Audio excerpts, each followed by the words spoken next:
Good evening, fellow Toastmasters, and welcome to the next in our series of the monthly marketing masterclass, but brought to you by District 91. My name is Barry O'Connell. I'm the Division K Director this year, and I'm very delighted this evening to have with me the immediate past PR Manager, Dr. Nigel Osland. Nigel, you don't mind me calling you Nigel, do you? It's either Nigel or Dr. Osland. Oh, Dr. Osland, yes, absolutely. Dr. Osland is an environmental psychologist.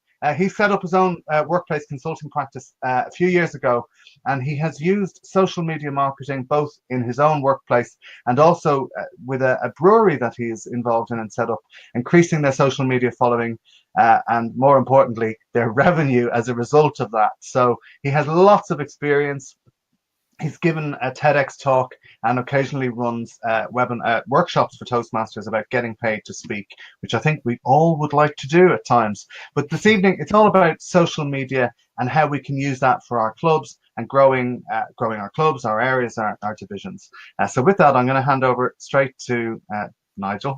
And yeah, I'll be here fielding questions. So why don't you introduce yourself in the chat box while Nigel's talking?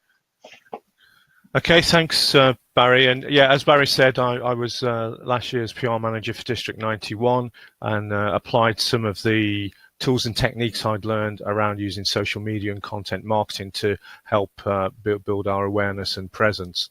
And I've been director of several companies, and that's where I started to learn more about marketing and business development.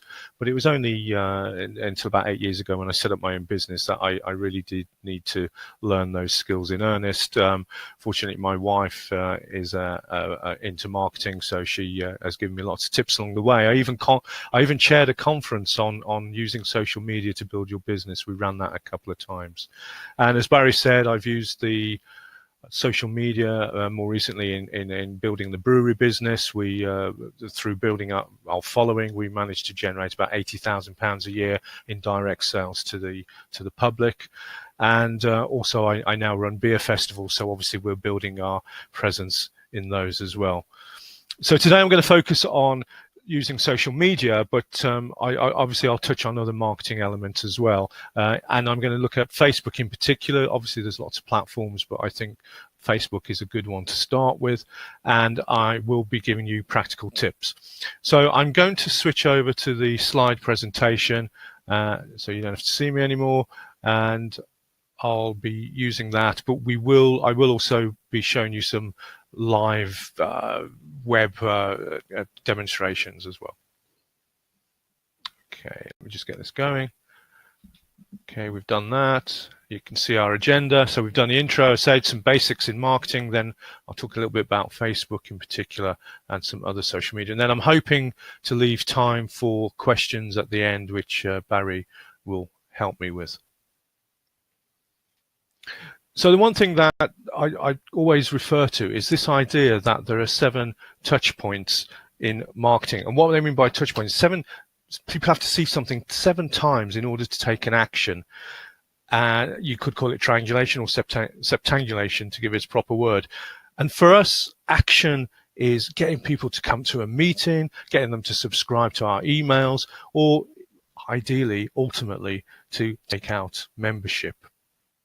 And some marketers say we need 7 touch points over 3 different media. So obviously social media is one of those. But also there's still, we still need to use word of mouth and flyers and some good old-fashioned media as well. Bear with me.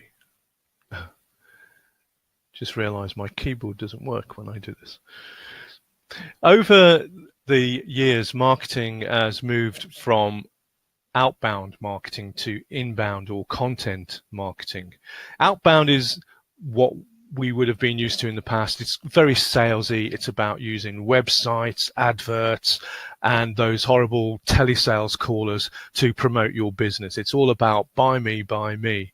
Whereas inbound marketing is slightly different. It's about creating really useful content so that people actually want to come to you. They choose to follow you, subscribe to your email even, and by creating this good content, they begin to respect and to trust you. So ultimately, they are prime targets for selling to. And I think in this world of GDPR as well, it's even more important that people are freely offering their email addresses, subscribing to us. The content that we generate, it's free information generally. We normally share in useful links to other people's content, but related. So in our world, in Toastmasters world, we might share links to people who are giving tips on good presentations, or we might share links to really good TED Talks or to Summer Simon's talks or whatever. But it's about creating a site where people think, you know, if I want to know about speaking, if I want to know about presentation skills and good communication, I want to go to this site. I need to follow this site because I need to learn, I need to know what these people are offering.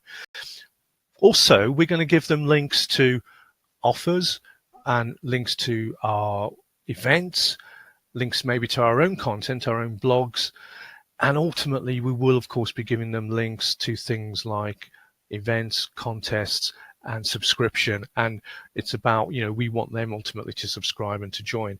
But I would say, as best practice, for 1 in 10 posts is a buy me post. Most of the posts, you're just going to be putting out good content, so people aren't bombarded with the traditional sales. And I'm using the word sales, and I know it's a dirty word for most of us, and we hate the idea that we're in sales. We're not, we're marketing. But in terms of selling, I'm talking about membership or maybe tickets to a contest, but that's what we're selling ultimately. So I'm using selling in a broad context there. Next slide. You may have heard about B2B and B2C marketing, so business to business or business to consumer. So I think for us, we're mostly on, in the B2C, we're marketing to the end consumer, end user. But maybe if you're interested in setting up a corporate club, then you might be more interested in B2B and how we tackle and how we sell to other businesses. And I think once we know whether we're B2B or B2C, that affects things like the languages that we use, the language that we use. So is it more formal if it's B2B, or is it more fun and lighter if we're doing B2C? Other media platforms as well. Would a flyer be suitable for B2B? Maybe not as much as a flyer, a good poster is useful for B2C. So also it affects the marketing platforms that we might use. So we know that there are lots of social media platforms out there, thousands in fact. Wikipedia, if you go there, they have a running list of the most active social networking sites, and they reckon there's about 200 at the moment. But social media platforms, they are a marketing tool, and they need to be used as part of your marketing strategy. I think in the past, less so today, but in the past, a lot of people have thought of social media platforms as being a bit of an add-on, a bit of fun, but actually they're quite fundamental to a good marketing strategy and should be treated as part of your marketing strategy. Whilst there's lots of platforms out there, my advice to you is to start out with 1 or 2 and service them and build your following, build your audience on those platforms. So a little bit more about that later. In terms of different social media platforms, I'm going to focus on 5. You can see them here. And I've kind of tried to plot them in terms of whether I think they're more useful for B2B or more useful for B2C. And I mean, Facebook's a fascinating one for me, and it used to be primarily for personal use, for sharing stories between your friends and so on.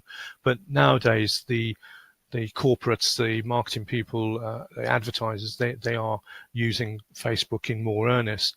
And that's because when someone likes your product or likes your video or likes your service, that's a personal endorsement, and there's nothing stronger than a personal endorsement in marketing. It's much more powerful than a sales by me type advert. Just in case you're interested, those 5 I've put up, which are the ones I tend to use. And Facebook is still the largest in terms of active users. YouTube is number 2 in terms of active users, but also YouTube is the second biggest search engine after Google. So a lot of the younger folk these days, they go onto YouTube and use it almost like a search engine to find out how to do things. Instagram is number 3 in terms of active users, but it's the fastest growing. And Twitter is further down. It's the 6th largest, and LinkedIn is right down at number 13. Still high in terms of the 200 or so, but it's right down there. And that's probably because Twitter and LinkedIn, they tend to be more used for business to business than the business to consumer. So I mentioned that when people like your posts, like your products, it's a personal endorsement. Most times, not every time, but most times that someone likes a post or likes your page in Facebook and Twitter and so on. But in Facebook in particular, it appears in their timeline and on their friends' news feed. And we're also notified of when people say they're going to come to our events, and their friends are notified as well. So it's quite powerful. In effect, you're using people to do your marketing and to attract more followers and ultimately new members.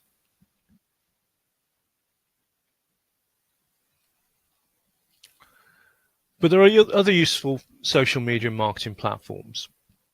And I'll go through some of these in a little bit more detail. But as I've already mentioned, don't forget word of mouth, local advertising in newspapers or flyers and posters and so on. These are still useful, particularly for community clubs, particularly at the local level. But in my mind, the issue with those is in terms of the adverts and the flyers, is it's going out to a very broad, untargeted audience. What we're interested in with content marketing, inbound marketing, is actually selling, advertising, promoting to an audience that has expressed interest in our area, in the things we do. Let me just catch up. So email is still key. And again, I'll come on to that. I like the event platforms like Eventbrite and Meetup, and again, I'll explain why. And then we have other useful tools like Google Maps, and don't forget your website. These are all useful, and actually, I think for me, something like Facebook and those emails, the Eventbrite, a website, and so on are probably for me my favorite platforms. And I've just tried to put those in an order for you. There it is. So, and the order that I've used here, you can see, is in terms of the most effective for minimal cost and minimal effort. I wouldn't say I'm lazy, but I certainly don't like spending too much energy, particularly on hot days like this. So what I'm trying to say here is these are the things I think where we get the most impact for least effort. So word of mouth obviously doesn't cost anything, and it's powerful. It's that personal endorsement. It gives you time to talk to people, to convince them, to get them to join Toastmasters. We all know that if one member introduces one new member, that doubles the size of our club. That's simple maths. But it has limited reach. Obviously, we're dependent on those few members. We're not reaching out to a new audience, a new target audience, a new membership base. Email is still key for marketing. There's no doubt about it. I know we focus on social media, but ultimately with emails, we can contact people directly, and we can inform them of events and offers and so on. Once people give you their email address, that's a very strong buying sign. They're interested, they want to know more. And for most of us, it's just a case of making it really easy and enticing for them to attend a meeting, because we know, we're good Toastmasters. We know if they attend that meeting that they will join. Well, that's my experience generally.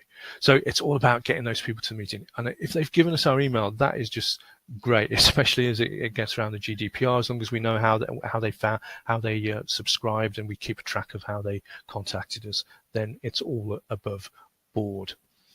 I think if you're a new club and you are looking to build your membership, you're probably going to need to be emailing out once a week, and it's got to be different content each week. It can't just be come to our meeting, join us. You need to add some interesting content to that email, something to make them think differently and want to come along. I think for an established club, then you're probably looking at a monthly email, and that's just about keeping people up to date, up to speed, and keeping their interest going. If you do use emails, my recommendation is not just to use Outlook or similar, but do use platforms like MailChimp or Constant Contact. And the reason for that is these platforms allow you to compile and manage your email lists, which again is good for GDPR, but you can also see who's opening up the emails. You can see if they're clicking on any of the links that you've included in the email, so you'll know what's interesting to them and what isn't interesting to them. You can even see if they're sharing those emails with other people. And of course, because it's all GDPR compliant, they have unsubscribe buttons too. But how do we get their email address in the first place? That's the key, isn't it? And I think that's where social media comes in. Please don't just buy an email list or skim them off other websites. It's not only against GDPR rules, but those people aren't interested. They're not targeted.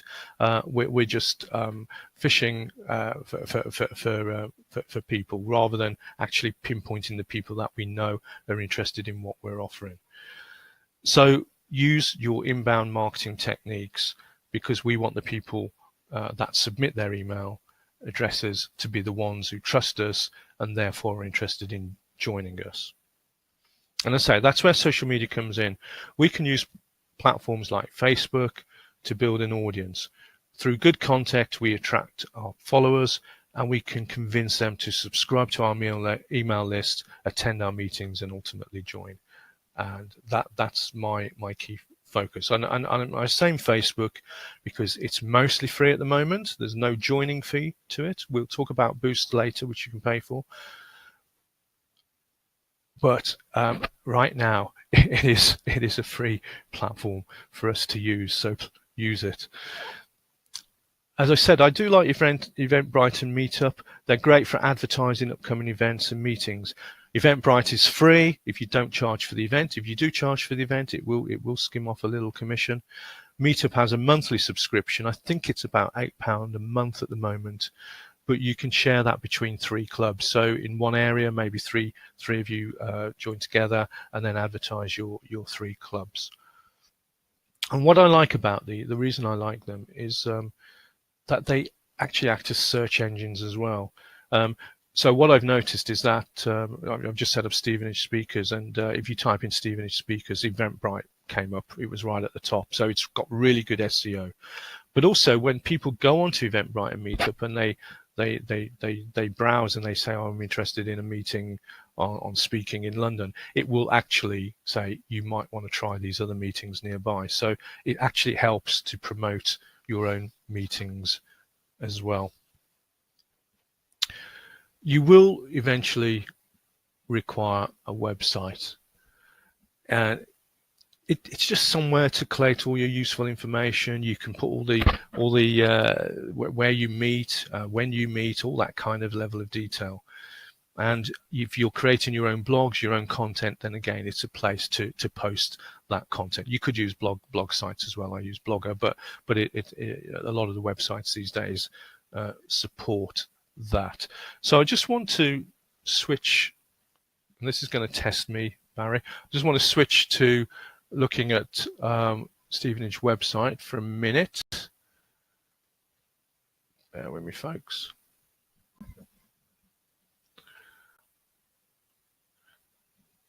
Actually, no, that's the Facebook page, and that's the Facebook page.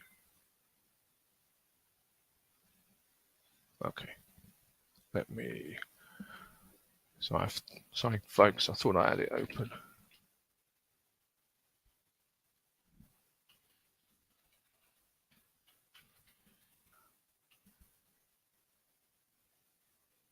There you go. So this is the Stevenage website I set up, and it only took about half a day to set this up using I use one.com. But what I think is really important here with this website, and the reason I wanted to do it, is that it has got an email. So if you click on that, people email us direct. It's got a find us page. And you can see on this, oh, my map hasn't come up. That's interesting. Normally a map comes up there. It's still it's a bit slow, that's all. So a map comes up, so you can embed the map so people can find you. Easy Speak has actually got a little widget that allows you to say when your next meeting is, so you can add that as well. So you've got all this useful information, but more importantly, we want people to give us their email addresses. So down here, there's a contact form, and this contact form is actually linked to MailChimp. So I said if you're going to use emails, use MailChimp or Constant Contact. So when they fill this in, it goes straight into my MailChimp database. And also up here, I've got a subscribe button. And if I press that, and obviously it's been a bit slow because we've got so much going on. But again, you can see that people can enter their details. And at the bottom is all the GDPR stuff about, are we allowed to contact you and so on. And when they press subscribe, that goes straight into my MailChimp system. So I'm capturing their data, and I've got a record of where they subscribe. So it's called a landing page for those who are interested. So think about setting up a landing page and capturing those email addresses. But also, I do like Google Maps. I think hopefully I've got that one open. Maybe not. You might want to also consider setting your club up on Google Maps, which again is, as you might expect it being Google, it's great for SEO, search engine optimization. So it'll come high up in the searches. So you can basically you can start this process, and then what it'll do is when people type in your club name, it'll come up with a little map on Google. So definitely worth doing that one. Okay, I want to go back to the slide deck. How do I do that? Just bear with me. Stop sharing. Slide presentation. Okay, it works. Barry, I'm okay. So I just want to now go through some Facebook tips and tricks that I've learned over the years. As I said, through a mixture of attending conferences on using social media, and also through my wife's help, who is actually the master at this stuff. I'm just the Padawan. I think first of all, some of you might be struggling to understand the differences between pages and groups. They are subtly different. A page acts like your personal profile, but it's for an organization. And the idea of the page is it allows you to have more control over the content, and it's a bit more structured than the groups, whereas groups are basically a place for like-minded people to come together and chat and discuss and interact. So I'm focusing on pages, so pages for your clubs rather than groups. I think once your club is established, then you might have a group so people can talk about how the meeting went and all of that. But initially, just focus on the page. And now, I'm assuming you all know how to put a post on Facebook. Most people who've used Facebook will do that. But again, if you want that post to have a little bit more traction, add a picture to it, or a video link, or other useful links. But images, for some reason, just seem to work better in Facebook and social media. And avoid lots of text. And Facebook prefers images without text, and that's particularly important when you're boosting an event or something. So try to have good pictures, good links. A few words fine, but don't overdo it. Certainly don't just replicate an email that you sent out or something. Have a nice clean image. Flyers are okay, but again, I do find it a bit strange that people who post flyers on Facebook with all the details and so on. If it's for an event, then create an event in Facebook. If you want to just send out information, send out snippets of information and send out several posts over time. Much better than one big piece of text and information. And as I said, remember to share lots of nice content from you, but also from other people on Facebook and social media. It's all about interaction and sharing. And then occasionally, that may be 1 in 10 times, you can sell an event or some membership. You might also want to consider scheduling posts. So you could use tools like Hootsuite or TweetDeck just for Twitter, but Hootsuite does Twitter and Facebook, and I think it does Instagram as well. And you can basically, it's a bit of kit, a bit of software, sorry, and it just lets you post to lots of different platforms, and you can schedule it. So you might schedule a post that goes out once a day each week, and you can sit down on a Sunday afternoon and set that all up. So nice, easy way to do it. However, it's not just about the posts. It's all about interactions. It's all about interacting with your followers, sharing their content, asking them questions, and so on. It's interaction that actually gets you more followers. So comment or share your followers' posts, retweet them if you're using Twitter. And this isn't scheduled activity. But it's daily. I still believe that you need to dip into Facebook daily, I'm afraid to say, to do those interactions with people.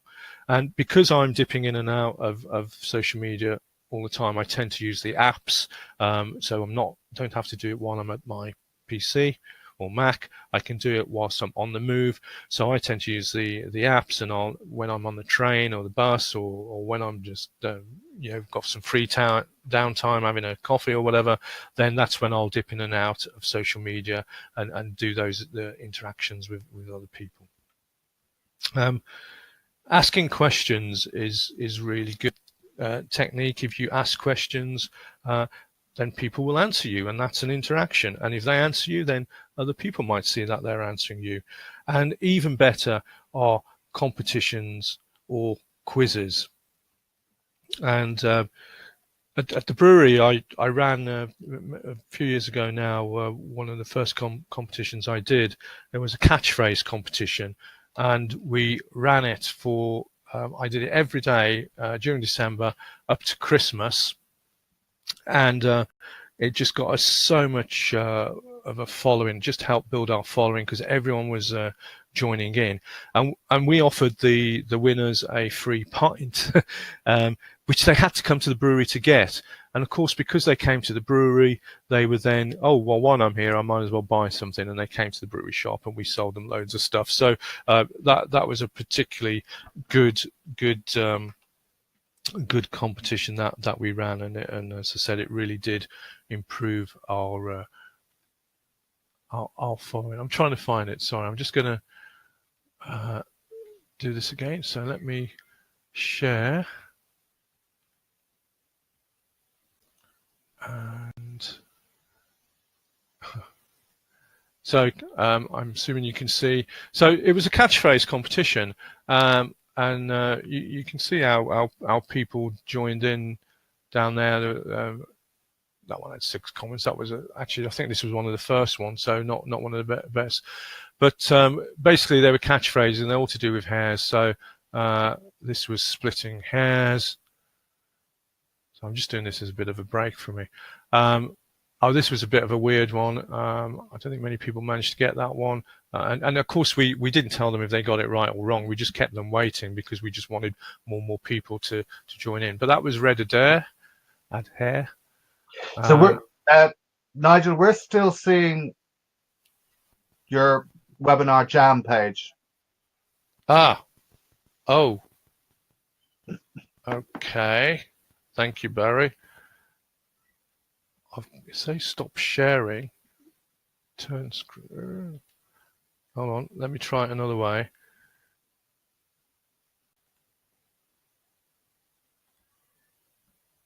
Right, if I do this, what are we seeing now? Still webinar jam. Okay, that's going to cause problems. Okay, so we'll have to skip over that because maybe it's because I'm switching. It might be because I'm switching in and out of browsers. Okay, right. So we're still on the webinar jam, right? Fine. Let me carry on then, and I'll come back to that. So we're talking about contests, and just by running competitions, so there might be they get something free, or they to entice them to come. But also what you might want to do when you run contests and competitions is you might want them to ask. You might want them to give you their email as well, because again, as I say, we're trying to get their email because that's a good buying sign, and then we can contact them personally. And again, you could use that landing page I showed you in Constant Contact. You could actually use something like that to create a page where they put in their answer to the competition, but then they have to put in their email address as well in order to register their answer. So the next one I wanted to talk about was invites. And those of you on district offices may have seen me talk about this before, but it's really important that when you're setting up your page that you invite your friends to like the page, and you ask them to invite their friends to like the page as well. Now, you can't do this for every little event and every post. Your friends will soon get a bit fed up with that. But certainly when you're setting out, just by getting your friends to like the page, it means that it's going into their friends' timelines. And if they like the page as well, then you get that mushroom multiplication effect. So lots and lots of more people are seeing your page and may just be interested enough to actually find out more about you. So you can invite. Another trick we found. Now, I do need to try and do this as a demo, Barry. So let's see if this works.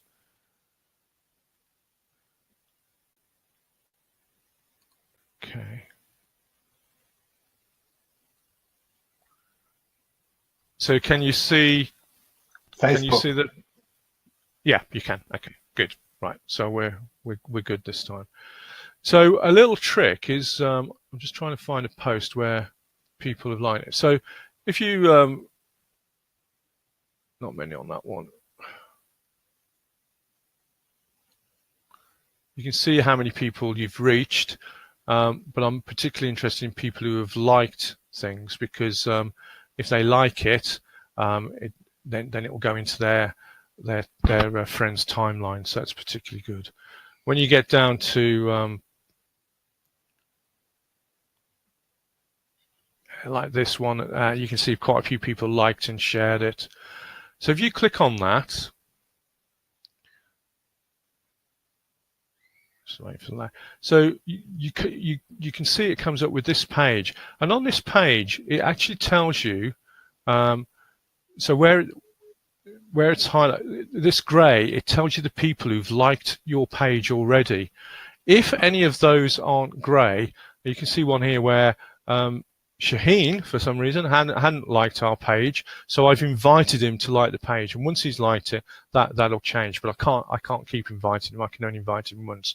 But what we found is sometimes, for some reason, people like your posts, but they don't necessarily like your page. So it's worth going through and just inviting these people to like your page. And the reason these are all grayed out is because I have, of course, been and done that already.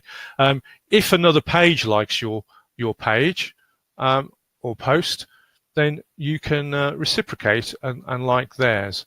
And that's always a good thing to do, because Facebook likes that kind of activity. The more liking and sharing you're doing, the more favorable you'll be when you start to do boosts and so on. You're a good Facebook ambassador or user, as it were. So do use the invites and get your friends and people to share posts. And in particular, the events. To me, it's just a no-brainer. It's just the best, cheapest, simplest way to get people to come to events is to, in the first case, get your friends to like those to like those events. So here's one. Here's how. Let me do the Road to Chicago instead. If I go to that, and just got to find it. So you can see there under the share button, I can invite my friends to come to the Road to Chicago, and appreciate there's a delay, and what you'll see is my friends listed, and then I can invite them. I've actually invited quite a few already. I tend to invite the Toastmasters rather than to things like that. I obviously invite other Toastmaster friends rather than people who don't know about Toastmasters. But you can invite your friends to any of your events, because like Stevenage Club, again, it's a good example. I'm setting up Stevenage. I don't know people in Stevenage, but some of my friends live in Stevenage. So if they like my page, then hopefully their friends who are in and around Stevenage will see it, and then they'll just, I only need a couple to come, and I've got got a couple more members, and then there'll be that nice snowball effect. So that was invites. So events. Whilst we're there, then. So as I said, create events for your meetings. In Facebook, I do think it's worth doing. Invite your followers and your friends to join those events. For one, it gives you an indication of how many people are attending. So I think this is particularly good for area and divisional contests. So you can ask people to join the event. If they join the event, their friends know they're joining the event, they're coming to the event. But it also gives you some data on the likely numbers attending. Also, if people do say they're going to an event, whenever you add any information under the event, so I can add things here underneath this event. I can add updates about new speakers or directions or the venue or whatever. And whenever you do that, those people who have joined the event, who said they're going to the event, get an automatic update. So really good to get to do that. Now, you do need to avoid duplicate events. We have seen this in the past where people are so keen to do promotion that they've set up an event on several different Facebook pages, and obviously that just dilutes the people subscribing to one of those events. It sometimes happens if maybe 2 or more clubs are doing a joint event. Maybe they're doing a TLI type thing. So, but what you can do to overcome that is if one of you set up the event, then you can make other persons a co-host. And I've forgotten where you do that. Might be here. Just bear with me, folks. Yeah, if you go into edit and then down the bottom here, you can see co-hosts. So if I was, say, doing this Road to Chicago and I was doing it as a joint event with either another person or another club, I would put their details in here, and then that makes them a co-host. And then the event then goes onto their page automatically. So it's a good way of not duplicating events, but again, it just gives you more coverage. So, for example, when I do my brewery events and we invite bands, we have 9 bands, and we make all the bands co-hosts, because then our beer festival then appears on all the bands' pages. So all their followers, all the people who are interested in them, then see our event as well. So it's just this massive kind of promotion through other people. They can refuse to accept being a co-host, but most of them don't, because it's good publicity for them as well anyway. And the other final thing is Eventbrite allows you to connect ticketing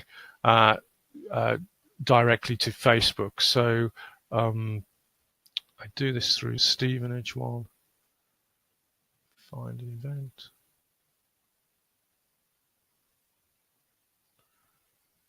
So on our 4th meeting coming up, can you still see this, Barry, the Facebook?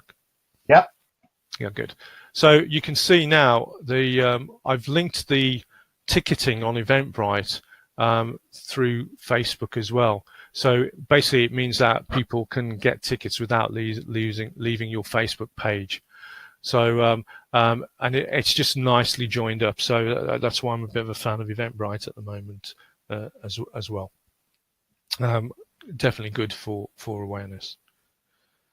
So then we come on to boosts, and so what I've talked to you about so far about in Facebook is how you use your friends and your members to kind of get them in effect to make their friends and other people aware of your events and your page, and then hopefully someone will join. That tends to be the way it works. But you can actually, in Facebook and LinkedIn and Twitter, you can pay for boosts, as it's called. And what boosts do is it allows you to reach beyond your friends and followers. So, so I think the best thing is just to show it. So there's kind of different types of boosts, but I'm going to have to find one that lets me do a boost. Whoops. So just go back. Sure. Oh, wrong. So I came out altogether then. How Stevenage.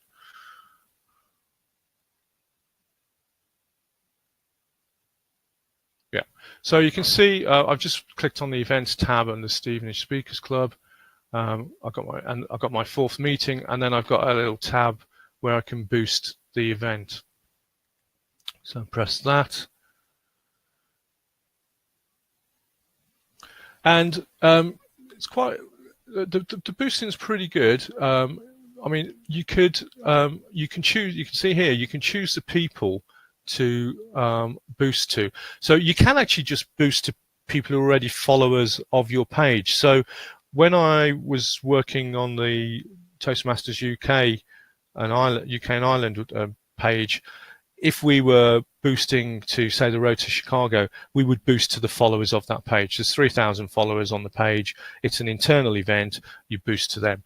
But if I want to reach beyond the following the membership, then I need to boost to new people. And what Facebook allows you to do is you can basically create an audience. So you can see here I created one called Stevenage, and I've asked for people who live within 17 kilometers of Stevenage. I've said 24 to 55-year-olds. So can't remember why I chose that age group, but that's what it was. And then I've basically tagged in all the interests that I think would be the people with those interests would be interested in us. Sorry. So small businesses, people who are interested in TED, people who are interested in motivation, public speaking, career development, small business owners, and so on. So I've created my target audience, and then I set the budget. And Facebook's pretty good. It'll tell you what kind of reach you get for the budget. But what I would suggest to you is that you just spend £1 a day initially, just £1 a day, and see how your boosts go. Because some boosts work really well, some don't. So just give it £1 a day, see how you go. Maybe do it over a couple of days and see what kind of response you get to your boosts. It all seems pretty straightforward. I've never had any problems with the boosting. If for some reason the boost goes wrong, they don't charge you. As I said, they do warn you about having images with lots of text on. They seem okay with this image, but they certainly don't like too much text. And basically, it's because people tend not to click or look at those kind of boosts. Now, there's a couple of other things I just wanted to talk about boosts. I want to make sure I've got them.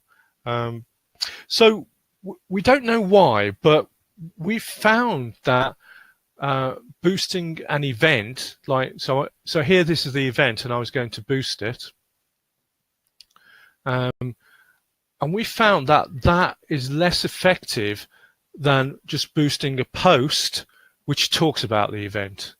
And I don't know why. It's something to do with the algorithm. but so you can see here, rather than boosting the actual event, and in fact, I haven't even done a link. I haven't even done a post to the Facebook event. I've actually done a post to the Eventbrite page. But what we found in the past is that we have more success with those kind of boosts than just boosting posts directly. So have a think about that. And then the other thing is, what we've also found is that you have what you call organic reach, which is where people just naturally like your event anyway, without you doing any boosts. But what we've found is that do that for a couple of days, get a few people to like it, and then boost it. And again, this is something to do with the Facebook algorithm, but boosting an event that's already got good organic reach has a massive reach compared to boosting an event with no organic reach. So you want a little bit of organic reach, which you can get by asking your friends to like it and join and all of that. And then once you've got a little core of organic reach, then do your boost, and you'll find it will have a much better impact. It's like a multiplication or amplification effect. You're multiplying something rather than multiplying nothing, which equals nothing. So that's one of my big tips.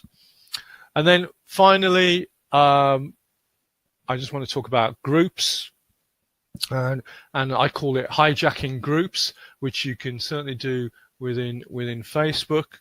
So what I've been doing for Stevenage, for example, is I've been looking at what other groups and pages are already set up in Stevenage. So you can see here there's a Stevenage one. That's a nice one. Look, that's got 2,000 members. I've joined that. I didn't like Stevenage Bargains. Stevenage Forum, that's got nearly 3,000 members, so I joined that. The Stevenage Chit Chat and Stevenage Bongo somewhere as well. They're all good groups to join. And what I've been doing is going to those, going onto their pages and then adding, posting on their pages basically. So advertising our club. I've been posting the Eventbrite page. I've been posting the actual Facebook event. I've been posting our website, and I've just been putting them on these groups here.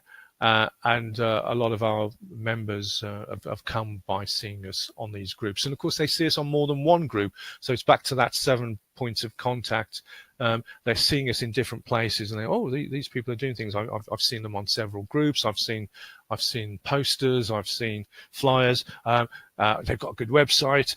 They definitely look like the kind of well-organized group and organization that I want to join. You don't necessarily just need to, it doesn't need to just be about geography. You might decide that, I know we've got a club that does this, but we might decide that we want to set up a club for project managers. So actually, I'm going to start posting on all the little project manager groups on Facebook.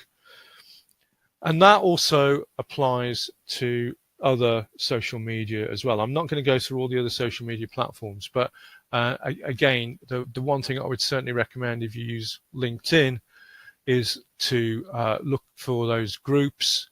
So unfortunately, Stevenage doesn't seem to have many groups on LinkedIn when I looked.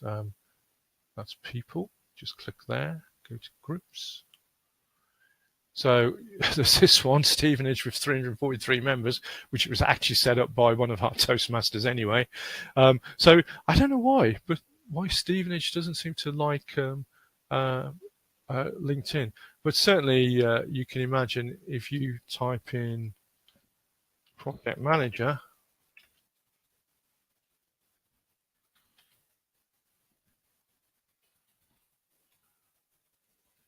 project management even, you can see that lots of project management groups come up. So again, go onto their group. You'll have to join it probably first, but go onto it and then put some posts about Toastmasters and your club. Again, I wouldn't just go in there and say, please come and join our club. Maybe when you first go onto these, don't forget these are corporate groups now. When you first go onto these groups, maybe post some useful things about how presentation skills can help your career, help personal development, and just put some links to interesting, relevant articles. And then once you've established yourself as a good contributor to that group and you've built up a bit of rapport, then you can say, well, actually, Toastmasters, our club is really good for this. Why don't you come and join us instead? Okay. So back to website, because that's pretty much it.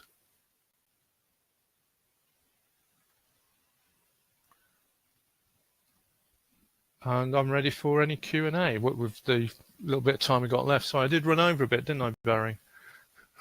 Oh, we're fine. Thanks, Nigel. I have to say, that is absolutely brilliant. That was exactly the kind of thing I was hoping for. Really clear that you have been using these tools at the coalface, and not only using them, but having success with them, and lots of great tips. There are a few questions, so I'm going to go straight over to those now. We will start at the top. Okay, so Adrian was wondering whether you prefer Toast or one.com. I'm not even sure what one.com is and why. Oh, right. Well, I build my websites in one.com just because I've got about 6 or 7 websites now, and I've just got used to their web builder tool. Obviously, I've used WordPress as well. We use WordPress for District 91. It's a great, really powerful tool, but it just took a little bit longer to learn. Whereas I found one.com was just really intuitive, and I was able to I can bang out a website in half a day now. So that's why I use it. Fantastic.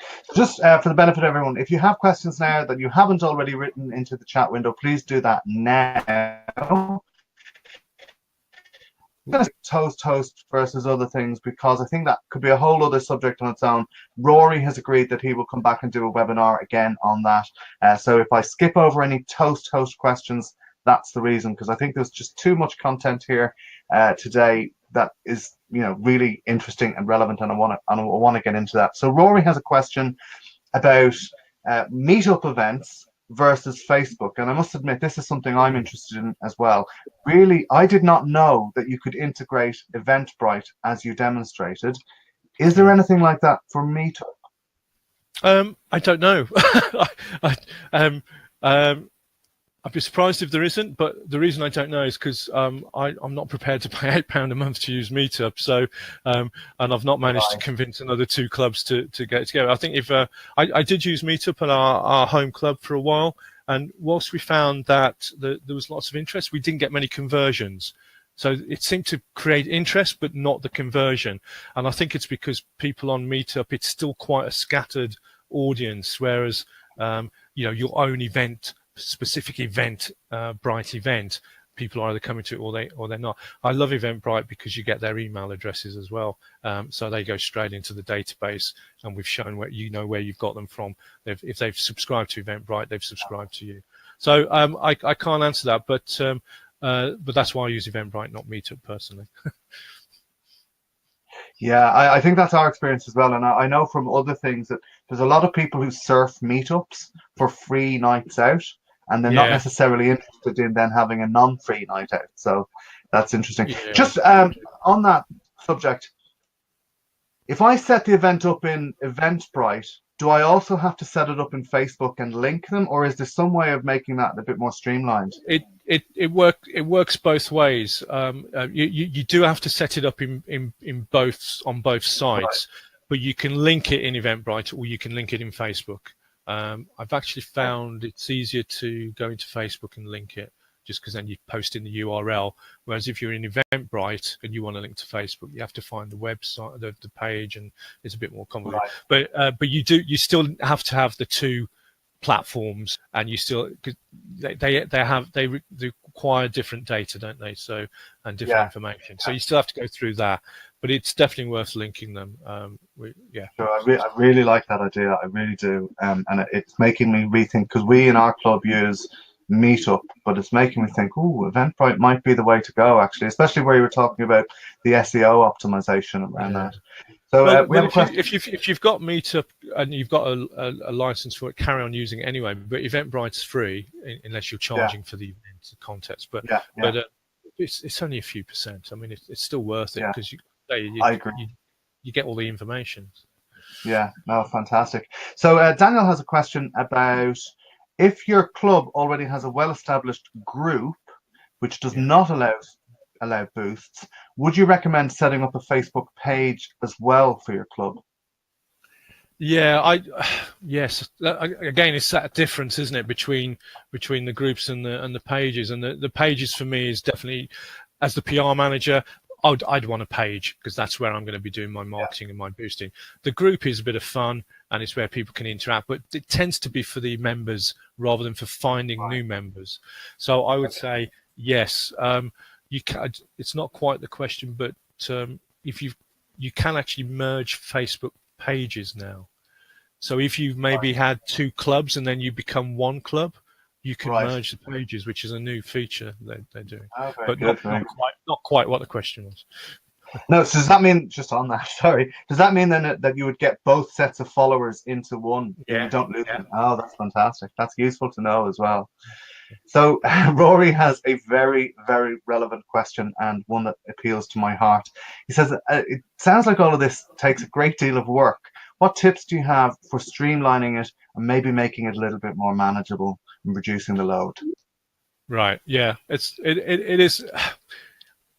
Rory, it's like anything. The more effort you put in, the more rewards you get back. But I take your point. So as I said, I would recommend using something like Hootsuite if you are the PR manager or you're establishing a new club. You might just want to sit down for 20 minutes on a Saturday afternoon, a Sunday afternoon, and just set up like 5 or 6 posts to go out, and then you can just sit back and say, oh, I've done it now. I've done my 20. So that's 20 minutes or whatever of effort, because you can cut and paste, and it's a lot easier to set up. But as I said, I've just downloaded the apps and I just do it in my I won't tell you all the places where I do it, but I do it in my downtime. So if I'm down the pub and I'm waiting for someone to arrive, I'll dip in and I'll just do a few bits and bobs. It's not like it's taking time out my day. I'm using my downtime to do it. That's how I manage the time. And again, this is not Toastmasters, but a lot. When I first started on Twitter, and people say, "Is Twitter worth it?" And I put a lot of effort into Twitter when I first set up my own business, just because it's good for business to business. And a client found me through Twitter. I tweeted something. They said, "That sounds really good," and I've been working with that client for 5 years now, and I've probably made over £100,000 out of that one client off one tweet. That's why I do Twitter. Wow. Do you know what? As ever with these things, the questions are streaming in, and we've got 2 minutes left, and there's so many good questions. So some people are answering the questions, and I think that maybe Rory can connect with Philippa offline and help her reset an admin account for Facebook. A great question from Daniel again was, have you found that using the tips you've recommended, like liking another Toastmasters group and page and all of that you end up really just talking to a load of other Toastmasters? You do have to watch that. But Twitter's like that as well. Twitter's about building communities, and Facebook, it was fundamentally first used to build communities. So it's like-minded people talking to each other. That's what it was all about. So just don't get too distracted by that. For us, as a PR manager building a new group, it's about getting the new members in. So you do need to have those chats with other Toastmasters because it gives you content and you can see things, share their stuff. It gives you because otherwise you're not putting anything out. You've got to have good content. So this is why a lot of people end up blogging, because like people on Twitter, rather than just giving other people's stuff out, it's like, well, actually, I'll start writing my own stuff, and then I've got content, and you can like chop a a blog up into 3 or 4 tweets. So it is useful. Do interact with other Toastmasters, other clubs, and so on. But obviously, what you want to do is to get those new followers as well, and that's where the boosting and reaching outside your following comes in. Great. Okay. If I can beg your time for 2 minutes, and then I definitely will finish. And the question is, well, Rory says thank you, but Joanne says, should she set up a separate Eventbrite account just for her club, or is it okay to just use her own one? Oh, yeah, because I've got quite a lot going on, so I've set up one for the club, and I think that's not a bad thing to do, because then you can share the effort with someone else. You can share the login details. So I would set up a club one. Yeah. Great, and that kind of goes to Rory's question about lightening the load. I have a question and it's burning, so I'm going to finish it and take advantage of being the host. So you mentioned Hootsuite, which allows you to schedule posts on different media platforms. Does your club actually pay for that then? No, sorry, I don't actually use it.